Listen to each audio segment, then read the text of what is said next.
Olá, bom dia, bem-vindos a mais um Despertar em Consciência.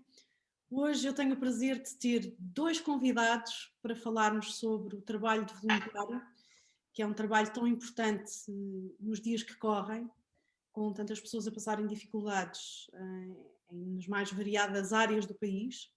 E por isso eu tenho o prazer de ter a Maria João Valente Perfeito e o Miguel Carrapatoso para falarmos sobre esta dádiva de coração. Bom dia aos dois. Bom Bom dia. dia. Agradeço imenso terem aceito o meu convite para estarmos aqui hoje. E eu se calhar vou começar, eu não sei bem o que é que vocês fazem em termos de voluntariado, se calhar começo aqui pela Maria João. Olá, João. Olá, bom dia. Minha querida amiga de muitos, muitos e muitos anos, eu sei que tu Verdade. fazes um trabalho de voluntariado há muito tempo em diversas coisas. Queres-me falar um bocadinho sobre o que é que estás a fazer agora e o teu percurso no voluntariado? Ok, eu posso começar pelo que estou a fazer agora e depois retroceder, porque eu, ao longo da minha vida, portanto, tive quatro voluntariados. Fiz quatro, sendo que duas neste momento estão ativas e as outras duas fiz e depois parei. Eu, neste momento, sou voluntária da comunidade Vida e Paz, pertenço a uma equipa de rua. Sou coordenadora da minha equipa, e a comunidade Vida e Paz é uma organização que presta auxílio às pessoas em condição de sem-abrigo através ao entregar-nos uma pequena refeição, tentamos entrar a falar com eles, conseguir que eles, desde que tenham essa motivação, e muitos não têm, mas também muitos têm, tentamos que eles, de facto, procurem um novo sentido para a sua vida. E, portanto, começa com a entrega de uma refeição, que puxa um pouco de conversa, saber um bocadinho a história deles, o percurso que fizeram, porque é que foram parar à rua, se têm de facto vontade de sair da rua, porque nem todos têm vontade, porque acaba por ser, às vezes o sair da rua é mais uma vontade, mas necessita para se executar isso, tem que se ter a abdicar de uma data de coisas, e muitos destes sem-abrigos têm toxicodependências, estão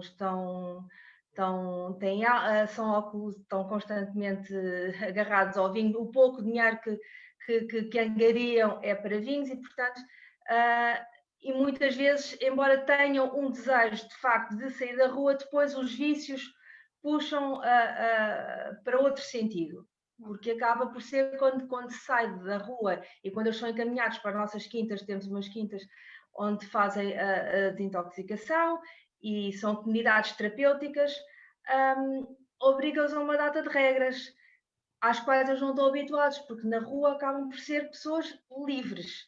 É esta ambiguidade, não têm um teto, não têm uma comida, mas são livres. E muitos não.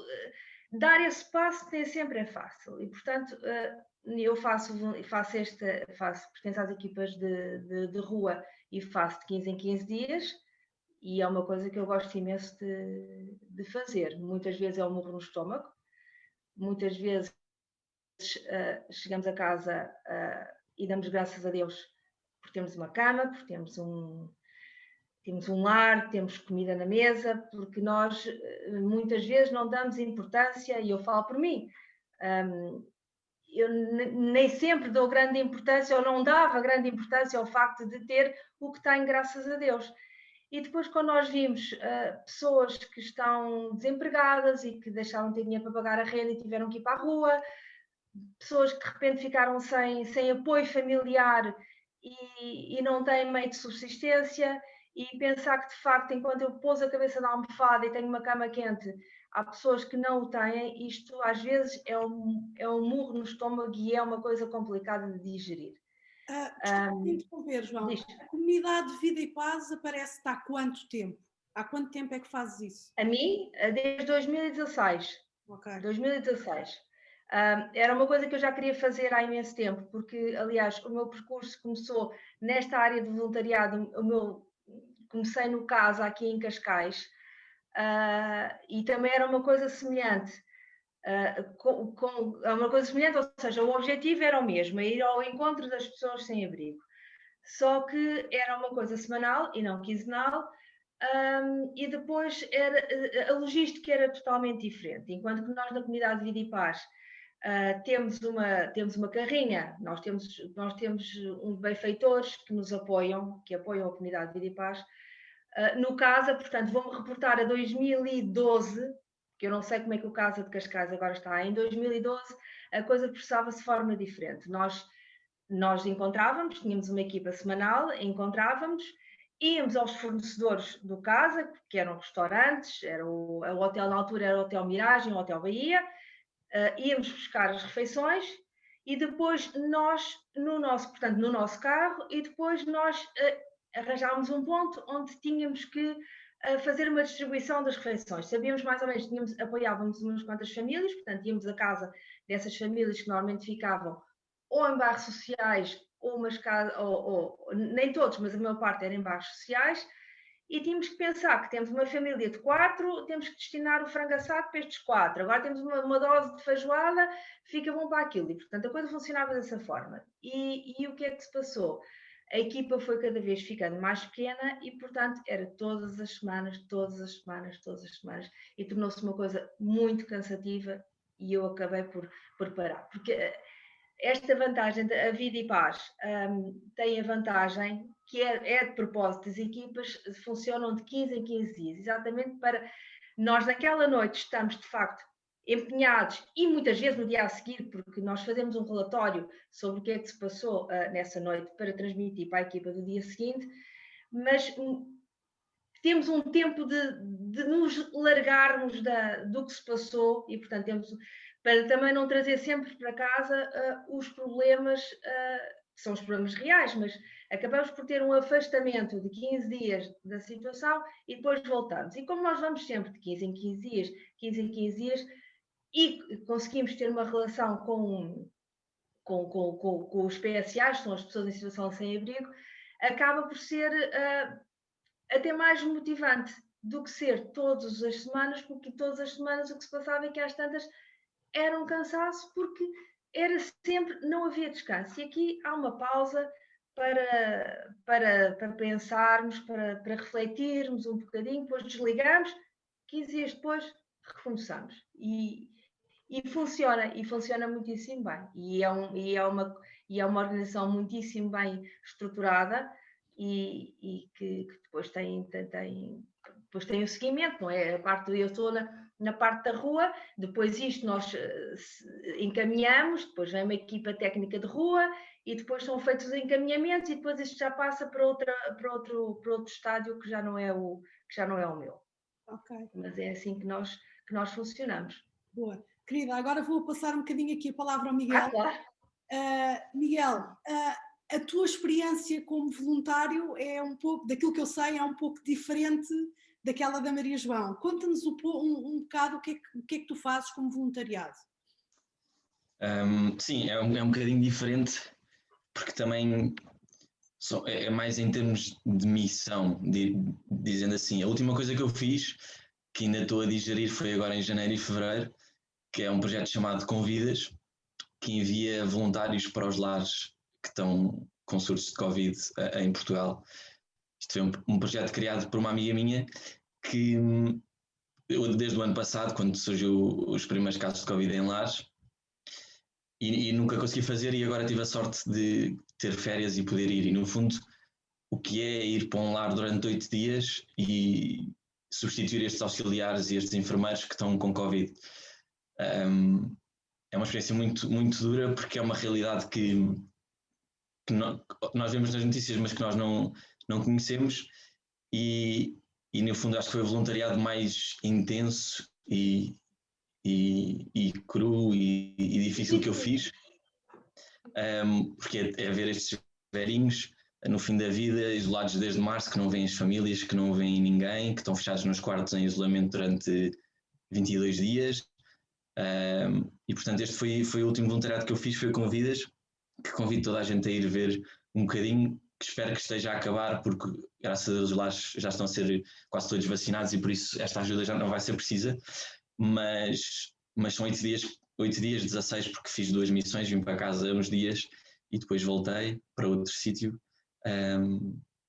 E pronto, e foi um voluntariado muito todos os dias, conhecer pessoas, estar próximo, fazer o que fosse preciso. Da primeira vez foi preciso fazer tudo o que possam imaginar, da segunda foi mais fazer companhia e falar, e que estes velhinhos precisavam muito disso, e também os auxiliares que estavam muito cansados por estarem 1, 2 para 30, muito complicado.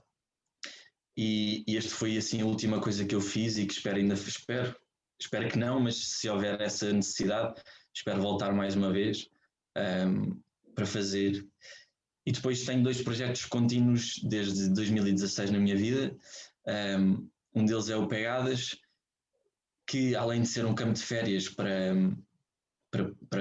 crianças desfavorecidas que vivem em bairros sociais, também é um acompanhamento mensal e destas crianças ao longo do crescimento deles. O meu bairro é na Albucharda, ali ao pé do Amor de Deus, e já são 6 anos que conheço estas crianças, que as vejo crescer, e no fundo o que fazemos é dar explicações, ir uma vez por mês ao bairro, devíamos ir mais, mas também é difícil conciliar os estudos, a nossa vida ativa e social, e portanto vamos lá uma vez ao bairro. E depois temos um campo de férias no verão, este ano, ou ano passado não tivemos, este ano vamos ver, mas que no fundo é dar umas mini férias a estas crianças que têm muitos problemas em casa, que se calhar nunca tiveram umas férias diferentes, e tem muita graça porque estas crianças têm dos 6 aos 18 e estão todas misturadas. Desculpem.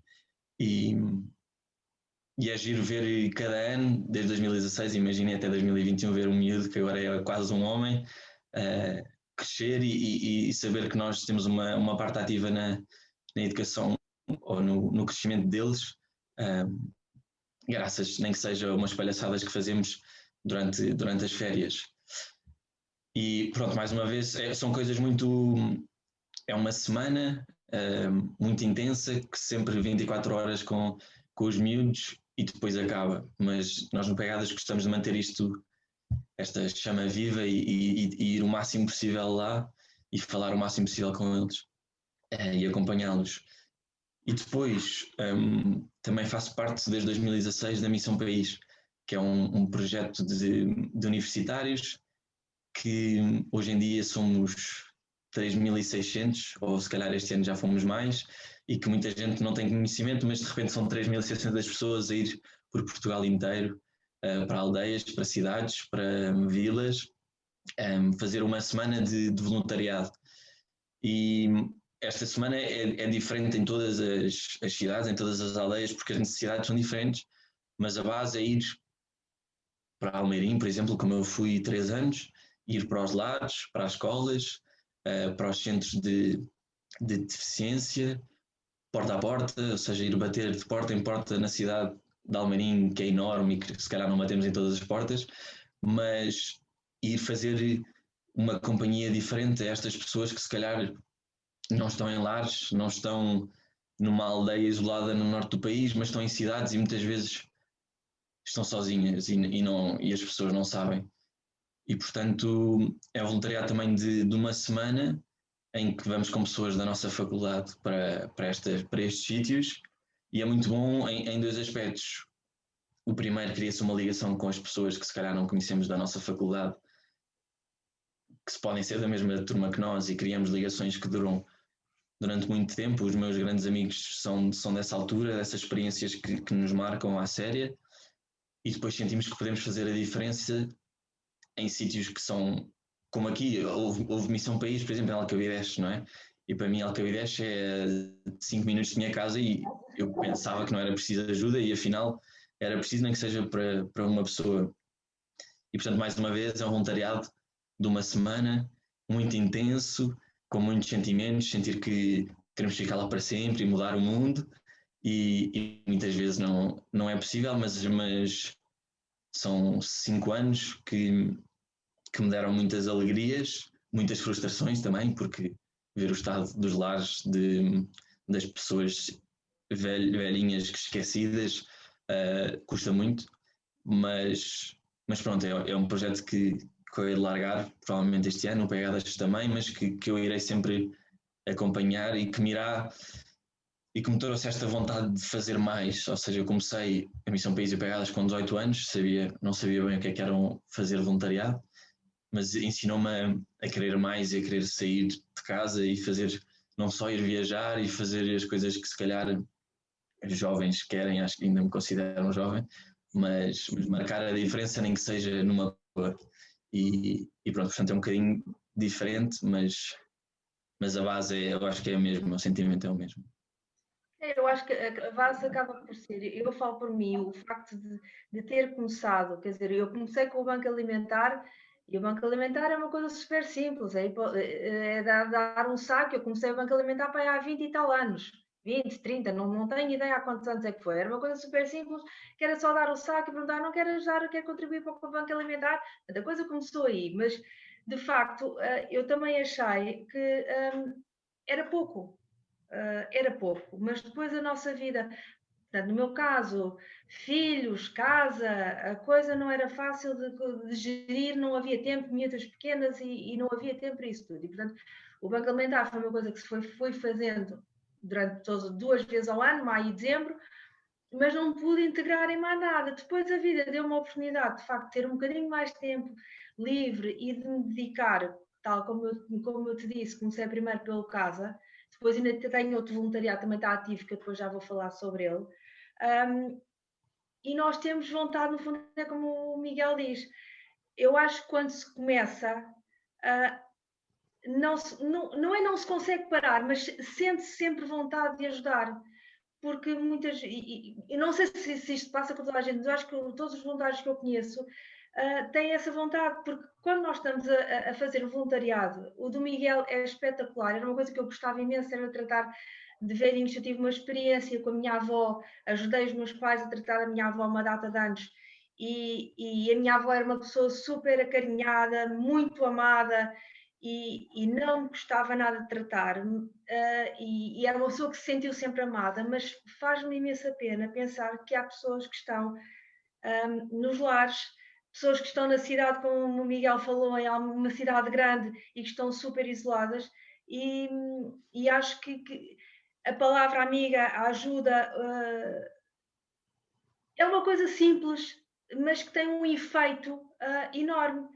E é uma coisa que eu um dia hei de me dedicar. Agora estou demasiado envolvida nestes 2 projetos e, portanto, de voluntariado, mas é uma coisa que eu, ao longo, vou querer fazer, é de facto ir também para esse campo das pessoas mais velhas, porque de facto nós temos um país muito envelhecido.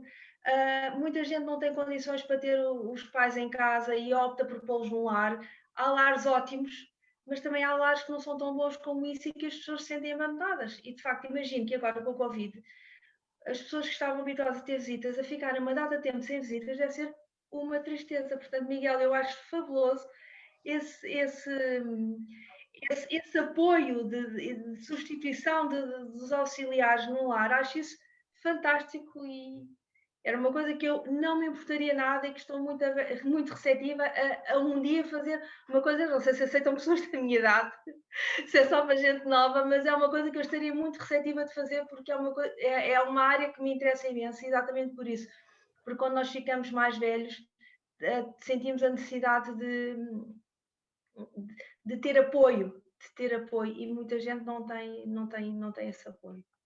Eu acho interessante, eu não sei se vocês que estão mais no campo terão mais essa noção. Eu acho que as pessoas que não têm experiências destas de voluntariado ou que não lhes toca a eles ter pessoas institucionalizadas de uma forma ou de outra, pessoas próximas, eu acho que não têm a noção desta realidade que se vive já nos lares, que eu acho que se agravou muito esta falta de condições, que se agravou imenso com esta história da pandemia, porque há muito medo também subjacente. As pessoas, mesmo aquelas que eventualmente faziam voluntariado antes, agora têm medo e não querem ir. Acho que há muito este medo. Por outro lado, aquilo que a Maria João dizia bem, há uma falta de condições nestes lares, falta de cuidado também muitas vezes, porque a maioria deles estão sobrelotados, não é? Então há muito poucos auxiliares, que era o que o Miguel dizia há bocadinho, não é? Tu tens 2 auxiliares para 30 pessoas, o que é humanamente impossível de fazer isso. Eu tive um bocadinho essa experiência com o lar do meu pai, que era considerado um lar ótimo, e todos os dias havia falhas. E eu via que, efetivamente, o meu pai era a única pessoa ali que recebia visitas todos os dias. A maioria dos utentes visitavam-nos uma vez por ano, quando visitavam. E era uma coisa que a mim me fazia imensa confusão. Mas eu acho que este trabalho de voluntariado do Miguel é muito bonito. E eu acho que é necessário também, mesmo que não houvesse esta história da pandemia, poder haver pessoas que se disponibilizem única e exclusivamente para fazer companhia aos idosos, poderem lá estar e conversarem um bocadinho com eles, até lhes dar a mão, porque às vezes eles não precisam mais do que isso, é fundamental porque os auxiliares não têm tempo para isso. Aquilo é um bocado, tem que ser quase, como é que se diz, montagem, um faz uma coisa, outro faz outra, e não há tempo para realmente se poder dedicar a atenção devida a estes idosos. E por isso, Miguel, eu penso que isso que tu dizes de ser muito duro é porque é uma realidade, como tu dizes, nua e crua, quer dizer, não há filtros. E uma pessoa depara-se com tudo. E ter que cuidar, como tu disseste, fazer tudo, ter que cuidar de alguém nesse sentido, especialmente se a pessoa estiver acamada, é duríssimo.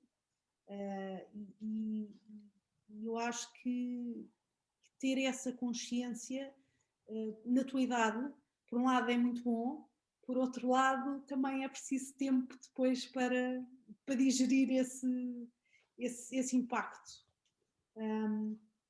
João, voltando a ti, as pessoas que tu comunicas ou com quem tu estás quando fazes a entrega dos alimentos na Vida e Paz, vocês têm em Lisboa, é em Lisboa que tu fazes, não é? Tens um sítio fixo onde vais, as pessoas que vão ter convosco são sempre as mesmas?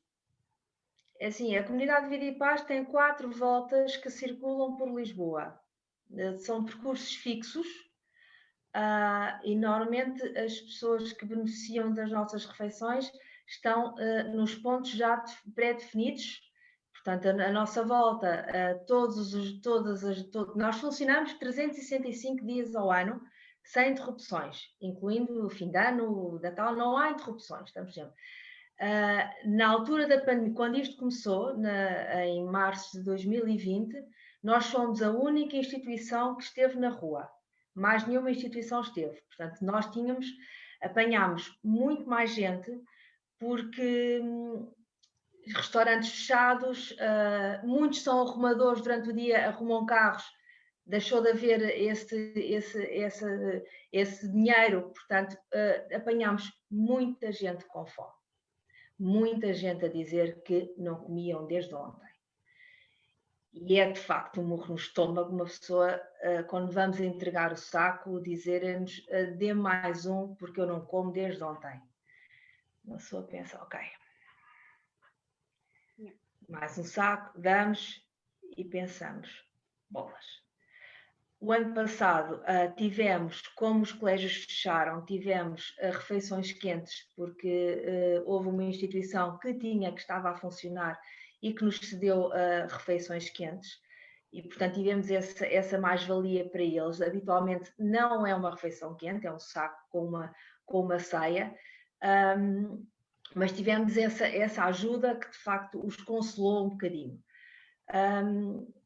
A ceia é através da ceia, ao entregar a ceia, que os contactamos, que tentamos puxar a conversa, que tentamos perceber o que é que se passa com eles e que os tentamos puxar dessa vida. Portanto, a ceia é o meio para atingir depois um fim. Temos muitos sucessos, há outros casos que não funcionam, mas o que estavas a perguntar é que, de facto, nós temos 4 voltas, percursos fixos, e pronto, e seguimos esse percurso, vamos à sede, buscamos a carrinha, fazemos o nosso itinerário, conversamos com eles, muitas vezes encontramos já a dormir, porque às tantas isto, um bocadinho mais de conversa aqui, um bocadinho mais de conversa ali, acaba por estender no tempo e às vezes quando chegamos eles já estão a dormir. Mas sabem que no dia seguinte, quando acordarem, que nós estivermos lá, têm lá a sua refeição, dá uma ajuda. Portanto, é assim que a comunidade Vida e Paz funciona. A parte de rua, que é a que eu posso falar, porque é onde eu estou inserida. Miguel, como é que surgiu essa tua vontade de te inserires numa missão? Como é que isso surgiu na tua vida? Como é que soubeste que havia essas missões onde tu podias ingressar? Do Convidas ou Missão País? Só para Tu os dois. estás nesses, não é? Mas já estiveste no Pegadas. Não, sim, são todas iguais, são todas da mesma forma. Eu tenho a sorte de ter bons amigos que são boas influências e quer o Pegadas, quer a Missão País, quer o Convidas, foram todos projetos que amigos meus disseram, e se fôssemos? E porque é que não? É a tua cara, vem. O Pegadas eu fui convidado há um diretor para a equipa, ou seja, há um diretor, depois há animadores. E por sorte era meu amigo e achou que eu era bom animador para o Pegadas e convidou-me. Na mesma altura em que uma amiga minha me disse, eu fiz Missão País o ano passado, acho que deves vir porque vais gostar. E o Convidas foi a mesma coisa, uma grande amiga minha criou o projeto, estava-me sempre a dizer para ir, muitos amigos meus foram ao longo deste ano e a uma certa altura uma das angariadoras voluntárias, dizendo assim que também é muito minha amiga, disse, estás de férias, vem. E portanto, isto é uma coisa difícil de explicar, porque é que a primeira pessoa que me diz vem e eu vou, não sei bem explicar porquê, não é fácil, ou seja, não é fácil tomar a decisão de ir, mas parece muito fácil, parece só dizer Miguel vem e eu vou, mas acho que é muito influências exteriores à minha volta que me empurram para ir. Ter ido para o Convidas com amigos, por exemplo, tive a sorte de ir com alguns, é muito mais fácil do que ir sozinho, é muito mais fácil para um lar em que eu sei que quando vou chegar a casa vou ter uma pessoa para poder desabafar e para falar do que me dói e a pessoa o mesmo do que ir sozinho. E portanto eu sempre fui acompanhado, mas esta tomada de decisão foi sempre minha, mas influenciada por outros. E dizer só que a decisão, por exemplo, de ir para o Convidas, que foi a decisão mais difícil que eu tomei, porque eu não sabia lidar com lares e com velhinhos, porque tenho um avô que é completamente capaz de tudo, e portanto, na Missão País lida-se com lares, mas eu fugia completamente dos lares, íamos lá almoçar, mas eu não conseguia criar empatia com os velhinhos. Esta tomada de decisão foi mais por eu preciso de fazer alguma coisa para ajudar alguém nesta pandemia. E eu acho que muita gente que este ano não fez Missão País por causa da pandemia ou que não fez campos de férias, sentia isto dentro dela e por isso os voluntários que existem no Convidas, por exemplo, é muita gente que não conseguiu ir para a Missão País, por exemplo, e sentia esta necessidade de eu preciso de fazer mais, eu preciso de fazer alguma coisa e mudar alguma coisa. E portanto esta pandemia trouxe uma coisa de bom que é não nos faz sentido ficar em casa. Tanto outros, eu tenho muitas amigas enfermeiras e médicos e pessoas que estão na linha da frente e nós queremos sentir assim, não é? Queremos sentir que tivemos, nem que fosse um dia na linha da frente e portanto surgiu desta vontade de fazer mais e sempre alguém me dizer vem e pronto, e eu ia muitas vezes contra a minha vontade e depois fiz 5 anos de missões, continuo no Pegadas, fiz 2 missões de Convidas, quero ir a mais uma e o que aparecer vai ser sempre assim e depois também isso influencia-me a fazer isto a outras pessoas, não é? Esta missão, segunda missão que fui do Convidas, mandei imensas mensagens a amigos meus a dizer vem, és preciso e consegui convencer imensa gente, não sei porquê e hei de continuar a ter este papel de já que me chamaram, agora é a minha vez de chamar outras pessoas a vir, pessoas eu fiz missões de Convidas com pessoas de 18 anos, eu tenho 23, vou fazer 24, mas ver pessoas de 18 anos a dizer que sim, a ir para um lar, a trocar fraldas, a dar banhos, a ver estas pessoas neste estado, para mim já é difícil e eu já amadureci um bocadinho ao longo dos anos com todas estas experiências. Ver miúdos, crianças, eu tenho um irmão com 18 anos, ver estas crianças ou adolescentes a ir é inacreditável e às vezes pinta-se a minha geração, a geração mais nova que só ligam aos iPads e essas coisas todas, mas há crianças, há adolescentes que vão para os lares e que vão salvar nem que seja uma alma, fazer companhia durante 7 dias, e isso não passa muito para as outras pessoas, eu acho. E era bom passar cá estas pessoas que com tão pouca idade e se calhar sem saber o que é que estão a fazer muitas vezes, arriscam e dão um passo em frente. E portanto foi mais ou menos assim. Miguel, sim, eu acho que é super importante agora tu também poderes começar a ter essa necessidade de passar o testemunho aos mais novos, para que esse tipo de voluntariado, essas missões não acabem, não é? Mas vocês podem continuar ou há um limite de idades para se entrar nestas missões? Resumindo, a Missão País é um projeto universitário, ou seja, desde que se esteja na universidade, a passar dos 17 para os 18, exato, no primeiro ano de faculdade até ao último ano de mestrado, que é o normal, ou seja, doutoramento e pós-graduações normalmente não acontece, mas esse percurso todo pode-se fazer missões e depois a partir daí deixa-se de poder fazer. O Convidas neste momento é dos 18 também até aos 50 anos. Oh, caramba!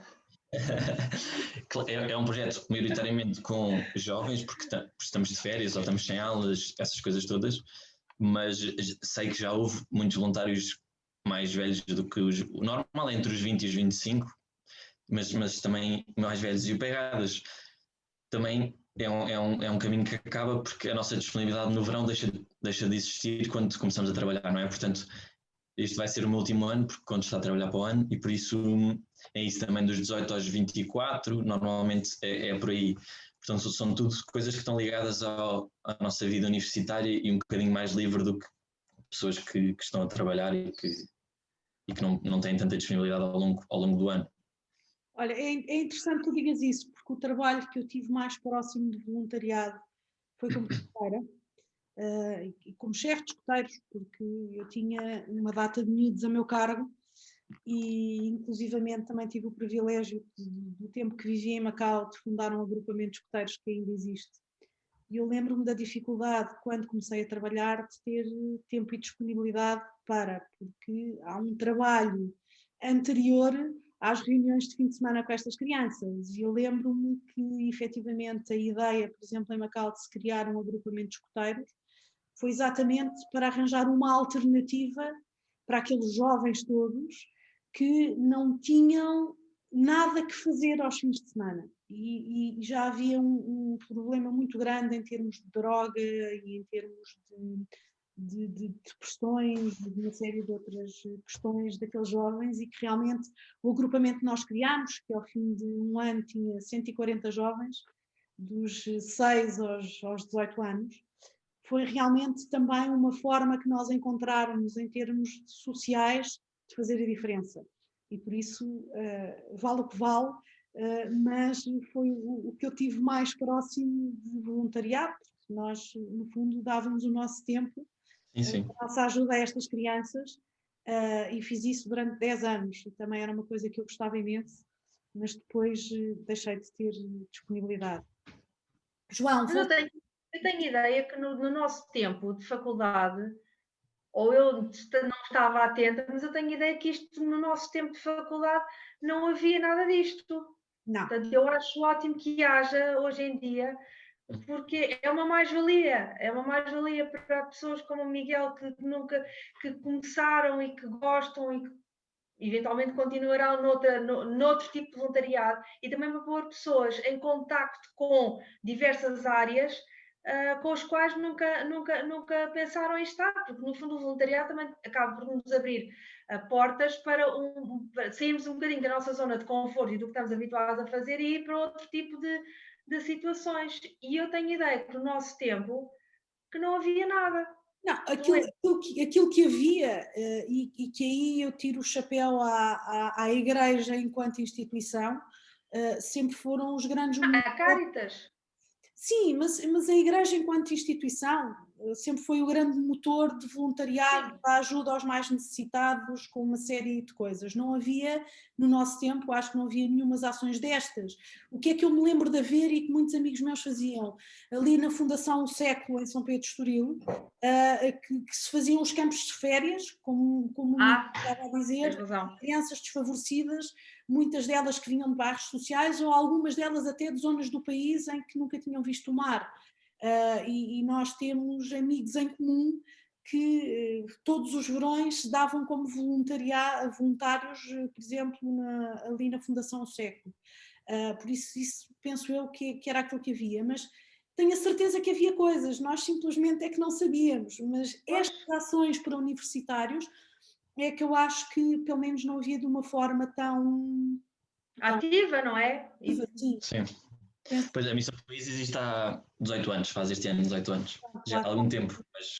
Sim, mas nós já acabámos a faculdade há bem mais que 18 anos. Exato, nós já acabámos João, queria-te voltar a perguntar, tu tens outro projeto que é a Déjà Lu, que também é um projeto de voluntariado que eu acho que é muito giro por ser diferente, que eu acho que quebra aí uma série de padrões, para a qual eu também já contribuí, não como voluntária, mas com itens. Exatamente. Livros, aqueles que eu já não... fornecedora. Fui fornecedora, exatamente. Queres falar um bocadinho sobre isso? Okay.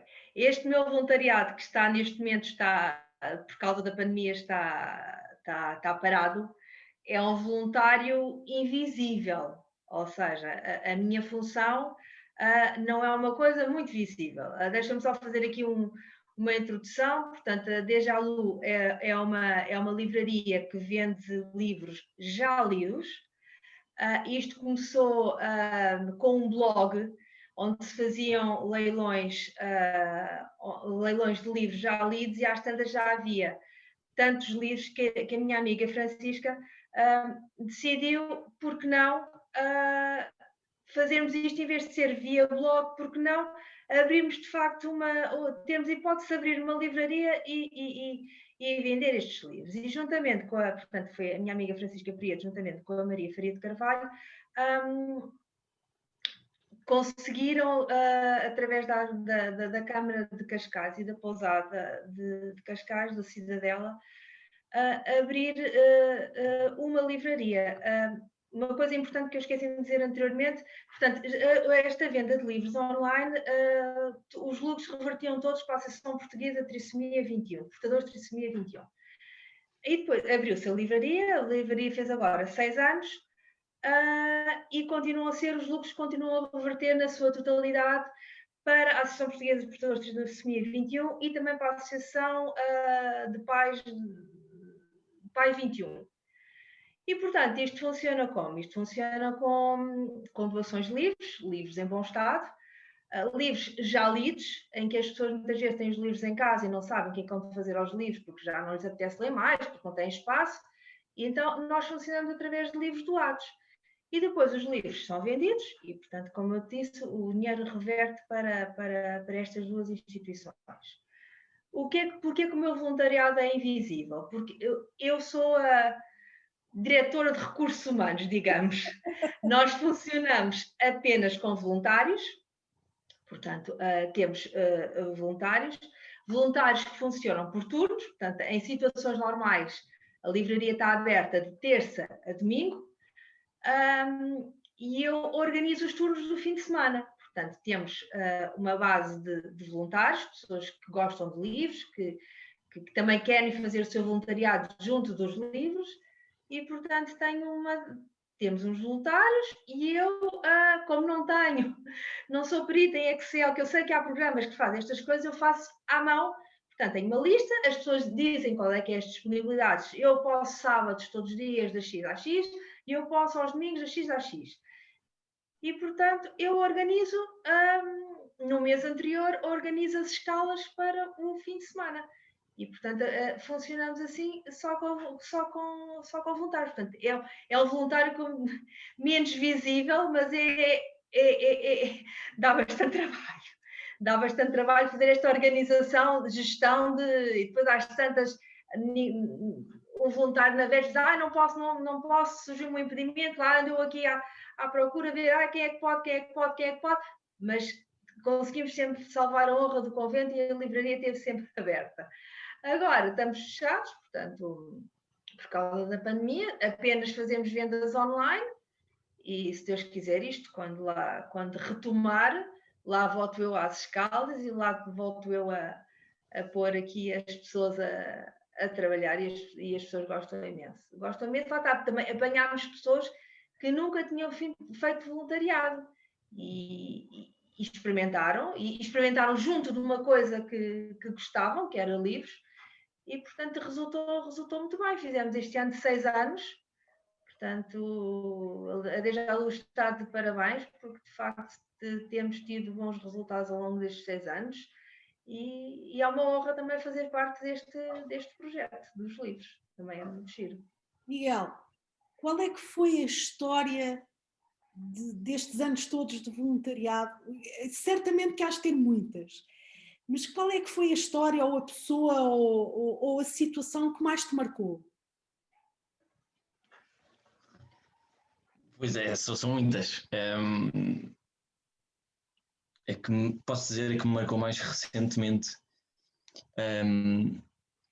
Eu se calhar marcou no sentido mais duro, mas bom, agora consigo ver que bom, nesta segunda missão que fiz do Convidas, o lar, ou seja, já havia Covid há muito tempo neste lar e, portanto, os auxiliares já estavam a voltar, já estava a voltar tudo ao normal e, portanto, nós fazíamos muita companhia e eles tinham uns iPads, famílias, e havia um senhor nesse dia que fazia 88 anos, mas que estava acamado, estava com oxigênio, não reagia, não falava já. Então ligou a família toda por iPad e foi logo a primeira coisa que nós fizemos, eu e um amigo meu, quando chegámos ao lar, foi ir falar, porque a família queria dar os parabéns. E estivemos lá e depois foi muito difícil na altura ver a família comovida por ver o avô, o pai, o bisavô naquele estado, mas ele não falava, mas reagia com um sorriso e sabia perfeitamente o que é que estava a acontecer. E depois eu e este meu amigo Afonso estávamos a comentar como era difícil fazer estas videochamadas e ver as pessoas a quererem estar, mas estão distantes e não poderem estar e não saberem quando é que podiam estar. E depois combinámos que íamos fazer isto todos os dias, porque também, muitas vezes há esta coisa de o velhinho está acamado, não fala, então não vale a pena ir lá, nem mostrar à família, porque não vai acontecer nada. E depois, no dia a seguir, chegámos e íamos fazer as videochamadas e o senhor tinha morrido nessa noite. E claro que na altura é muito duro, mas depois a verdade é que se não fôssemos nós, se calhar ninguém tinha ido lá mostrar a família e claramente aquele senhor estava à espera de despedir da família, claro, para morrer.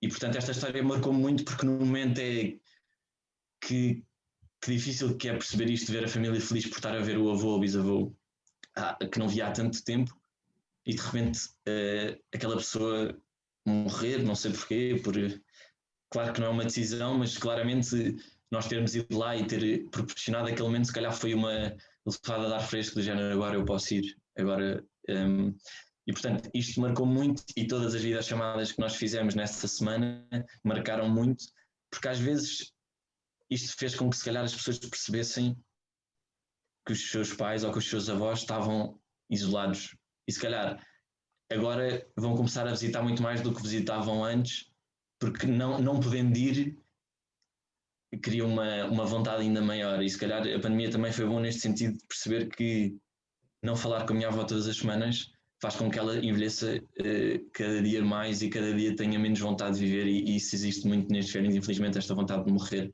o mais rápido possível pelas condições em que vivem e não digo condições de lar, porque os lares que eu tive eram espetaculares e tinham ótimas condições, mas condições psicológicas.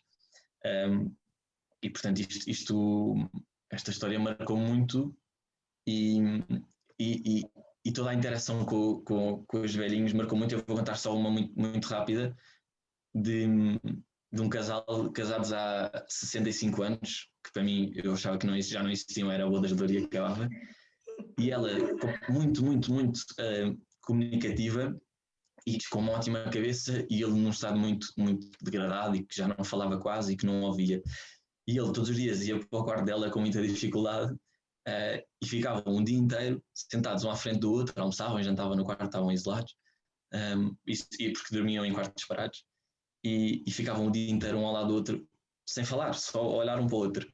E nós íamos muitas vezes falar com esta senhora e tentar falar com o senhor, mas ele não percebia nada, coitado. E uma vez chamou-nos e disse só: eu não percebo nada do que é que vocês estão a dizer, eu não consigo ouvir nada, mas eu venho todos os dias para aqui porque eu quero ver a minha mulher todos os dias até o dia em que eu morrer.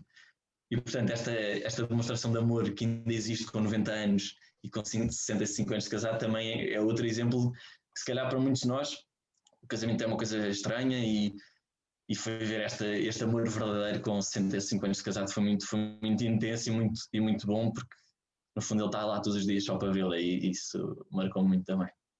É muito interessante o que estás a dizer, porque há muitas histórias dessas e que são muito impactantes. O que tu dizias das pessoas estarem muito isoladas e cada dia envelhecem mais.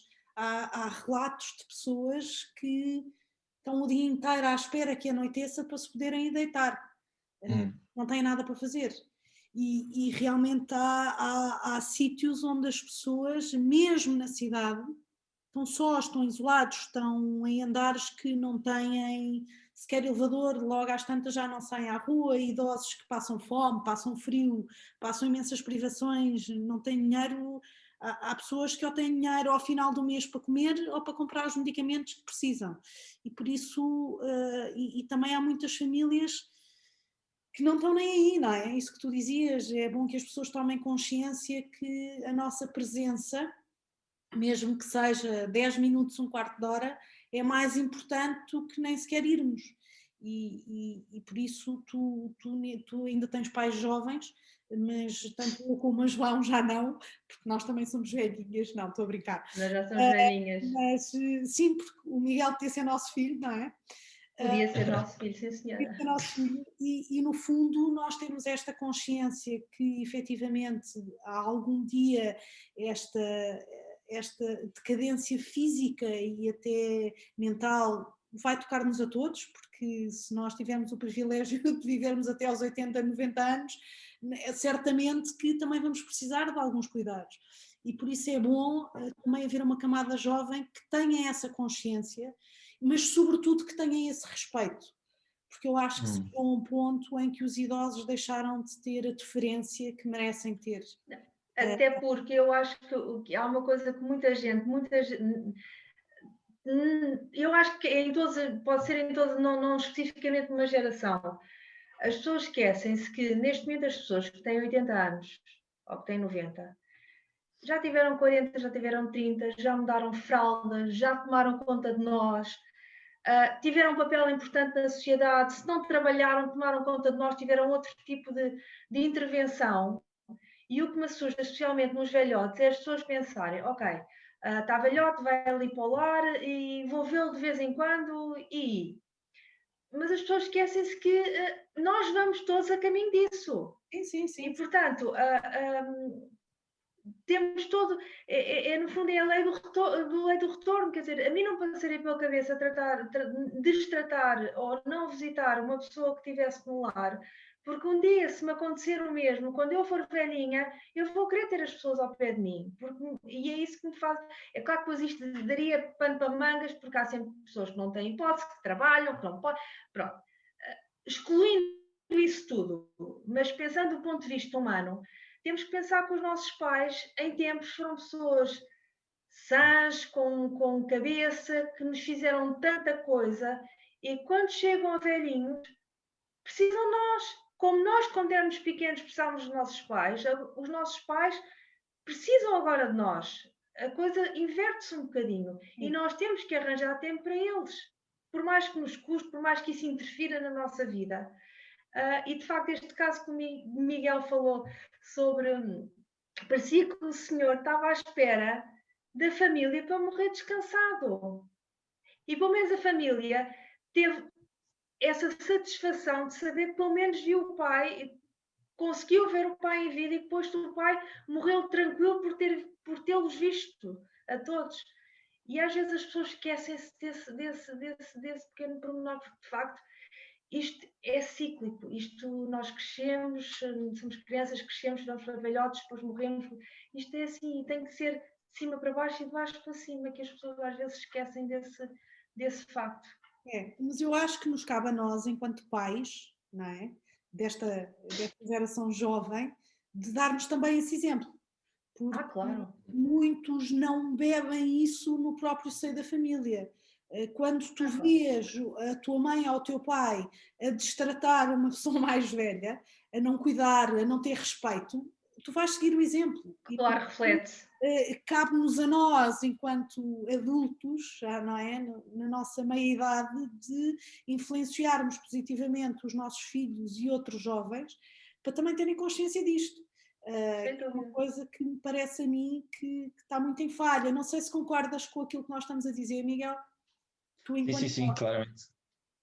Não, acho que sim. O exemplo, se calhar, sim, o exemplo dos meus pais, da maneira como tratam os pais, é claramente o que é isso, o que eu quero seguir. Eu acho que também pode ser, estas experiências podem mudar e as pessoas e depois podem fazer, por exemplo, que se calhar uma pessoa que não tenha vivido isso, agora a partir de agora começa a viver. Mas outro lado da moeda é, eu tenho um avô, eu estive lá no lar, mas eu não ligo sempre ao meu avô.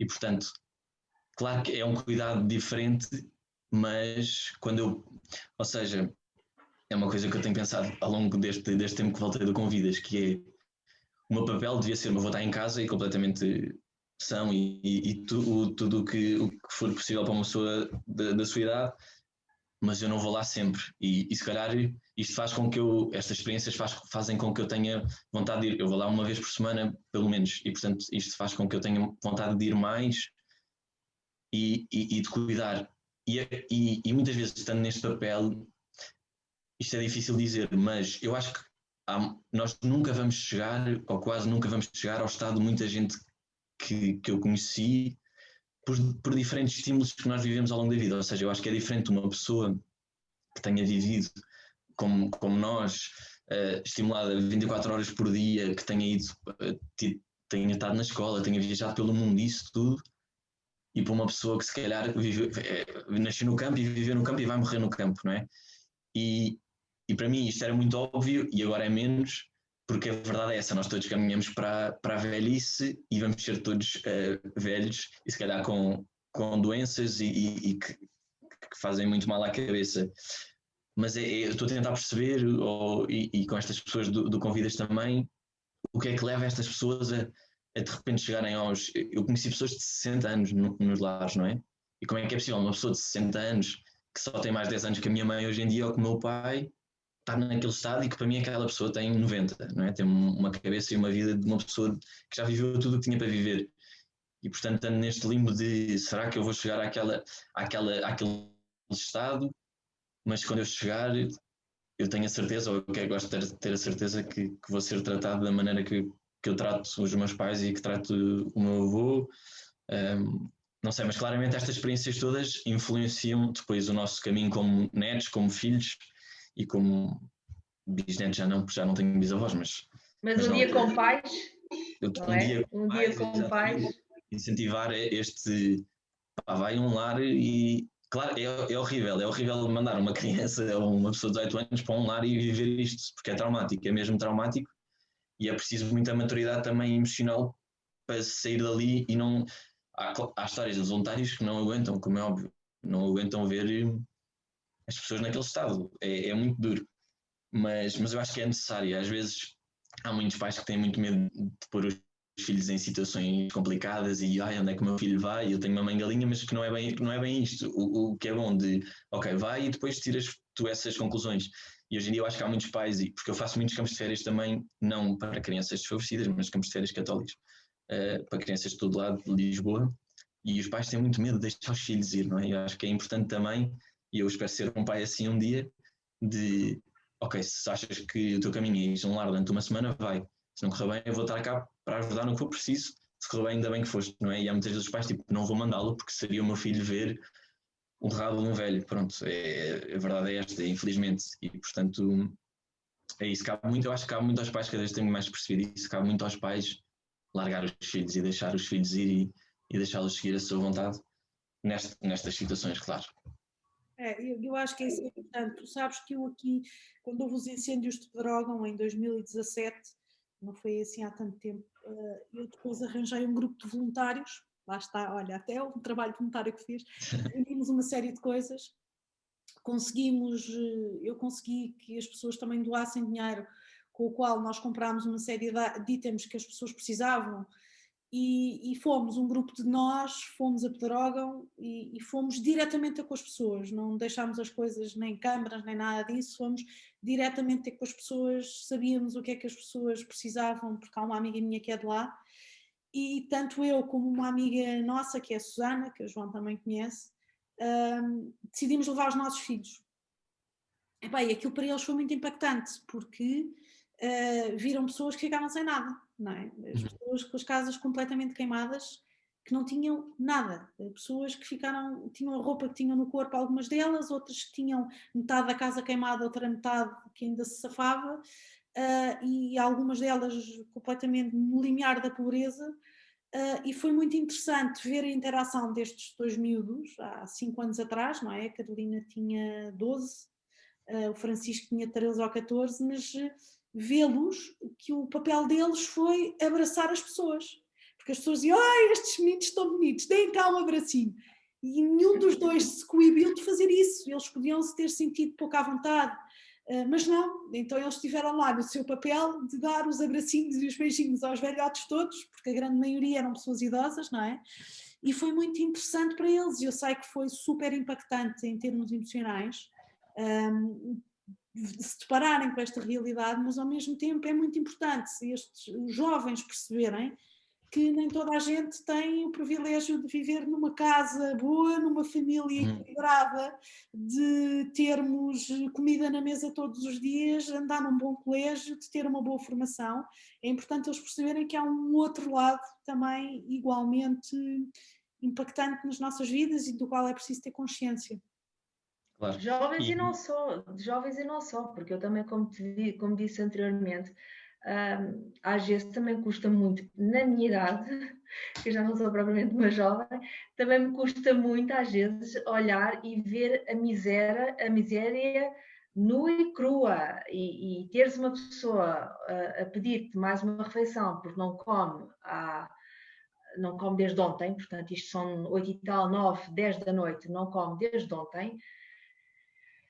Tu tens que criar às vezes um bocadinho, não é um escudo, mas crias assim uma proteção para que aquilo não te faça a bola, porque há dias em que nós estamos mais bem dispostos e aquilo digere-se de uma maneira, há dias em que pode o dia não nos ter corrido pela melhor, ou estamos emocionalmente mais em baixo, até porque esta pandemia, quando uma pessoa olha para as notícias e só houve desgraças, desempregos, fome, a pobreza aumentou imenso, as pessoas não têm comida para pôr na mesa e estamos a falar de pessoas com teto. E depois quando se olha, está uma noite fria, está a chover, a pessoa está à chuva, está ao relento, não tem comida, mas tu às vezes pensa, caramba, não, portanto, ou seja, para um jovem não é fácil ver determinadas situações, mas para os adultos, nomeadamente no meu caso, também há dias em que eu sinto-me bem fragilizada e bem triste por não poder fazer mais, e porque já não está no meu alcance, porque eu sou uma gota no oceano, porque eu tento fazer uma ponte, eu tento dar uma ajuda, mas depois já não depende de mim, depende de uma data de fatores. Mas estar a ouvir alguém à minha frente a dizer que tenho fome, e tu saberes que é verdade que a pessoa tem fome, é um murro no estômago daqueles. E claro está, às vezes uma pessoa consegue digerir um bocadinho melhor e depois quando entramos na carrinha ficamos assim um bocado em silêncio a pensar, ok, pronto, vá, siga, vamos para o ponto seguinte, siga.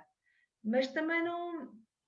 É uma realidade dura que nós todos, jovens e não jovens, acho que devemos nos aperceber que isto existe. Não é que tenhamos que estar em contacto sempre com, mas é importante para a idade do Miguel e para a idade da Carolina e tudo, haver este contacto para as pessoas pensarem, para os jovens pensarem que não é tudo maravilhoso como tu disseste, não é tudo um colégio bom, uma comida boa, uma casa boa. Há muita coisa para além disso. Eu acho que é isso que o voluntariado nos faz ver. É que sairmos da nossa zona de conforto, sairmos do que nós estamos habituados e irmos para outros campos, a percebermos de outras realidades, ajudarmos no que pudermos, porque depois isto dá-nos um bem-estar, pelo menos falo por mim, eu acho que o Miguel também fala um bocadinho por ele, isto depois dá-nos um conforto, uma missão cumprida, saber que por muito pouco que tenhamos feito, o Miguel contribuiu para a alegria de um velhote, eu consegui que alguém falasse um bocadinho mais e desabafasse os problemas, porque eles estão o dia todo, eles têm, as pessoas em situação sem abrigo na rua têm uma necessidade enorme de falar, querem ser ouvidos. Nós às vezes nem conseguimos interromper porque eles falam, têm muita necessidade de o fazer. E às vezes nem que seja só pelo ouvir, já é uma coisa boa, porque a pessoa se sentiu satisfeita, já foi para o seu cantinho, levou a sua refeição, conseguiu falar, disse quais é que eram os seus problemas, os problemas que nem todos têm a resolução imediata, até porque as pessoas em situação de sem-abrigo, isto não é, quer uma casa, é já amanhã, isto tudo demora o seu tempo, mas vão com uma palavra amiga, que não resolve a totalidade dos problemas, mas ajuda um bocadinho a dar algum conforto. Meus queridos, a nossa hora já vai longa e vamos ter que começar a terminar isto.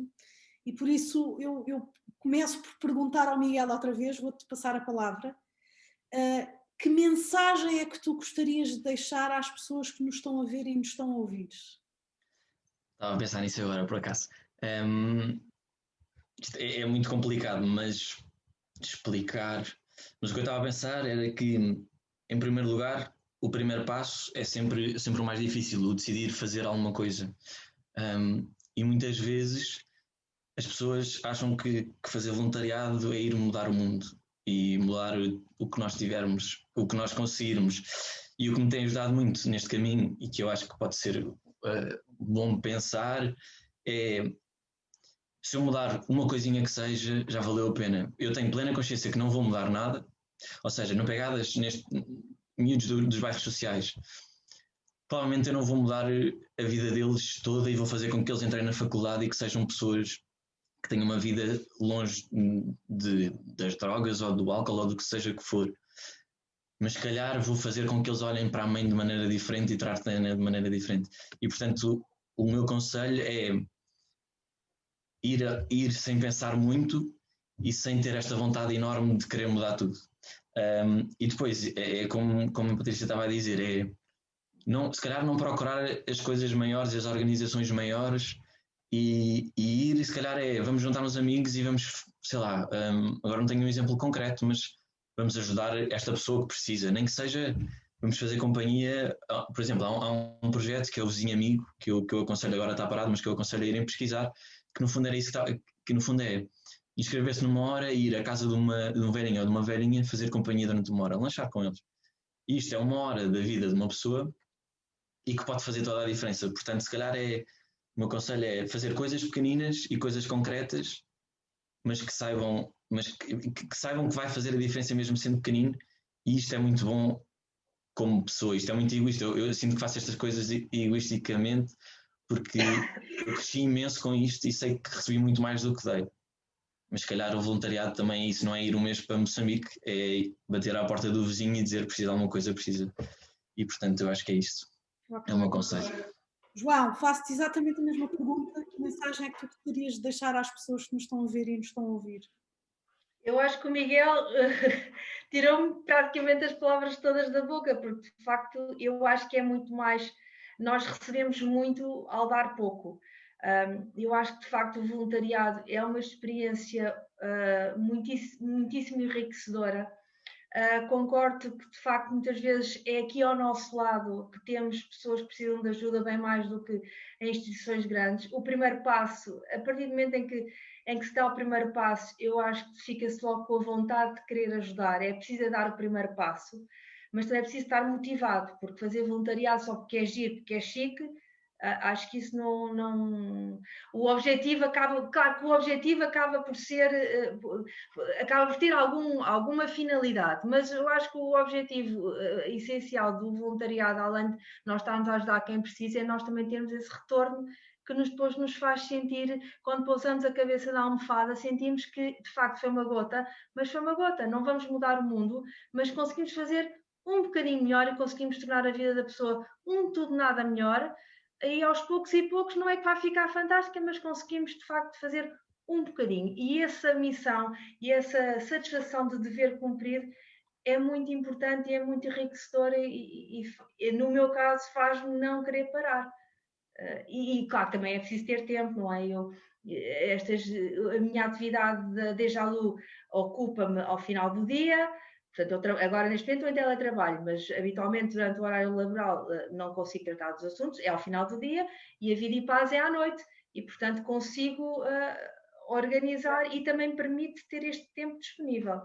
Não é? No caso do Miguel é um voluntariado mais de uma base diária, constante. No meu caso tem que ser parcelar porque eu trabalho durante o dia, mas é esta missão de dever cumprido que eu acho que é o importante. Por isso, eu acho que aqui a ideia geral é, nem que sejamos uma gota no oceano ou um grão de areia numa praia imensa, vale sempre a pena. Temos isso e vale sempre a pena fazermos a diferença, nem que seja na vida de uma pessoa. Meus queridos, agradeço imenso esta conversa e terem aceito este meu convite para estarmos aqui a falar de voluntariado. Espero que estas histórias e aquilo que vocês partilharam aqui hoje possam influenciar positivamente outras pessoas a quererem fazer também a sua parte e a quererem ser uma gotinha neste oceano imenso de benfeitores, porque efetivamente há muita gente a precisar, mas também há cada vez mais pessoas a voluntariarem-se para poderem ajudar. Por isso, agradeço-vos imenso e bom trabalho. Obrigada. Obrigado. Obrigada. Muito grata.